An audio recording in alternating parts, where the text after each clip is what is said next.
Anak kita selalu tak sesema dan batuk, ataupun kita sesema dan batuk.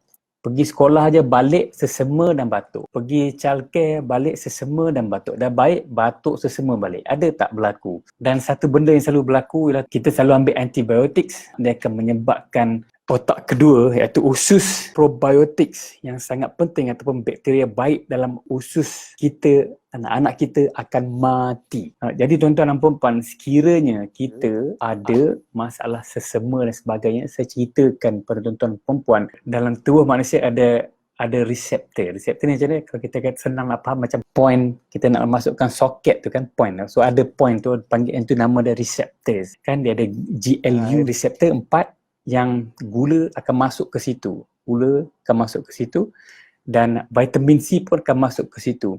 Jadi bila kita ambil makanan yang tinggi gula, reseptor ni akan mudah terima gula ni berbanding dengan vitamin C. Sedangkan sel darah putih perlukan 50 kali ganda vitamin C sebab sel darah putih ni lah nak lawan bakteria, nak lawan virus, nak lawan kanser sel. Tidur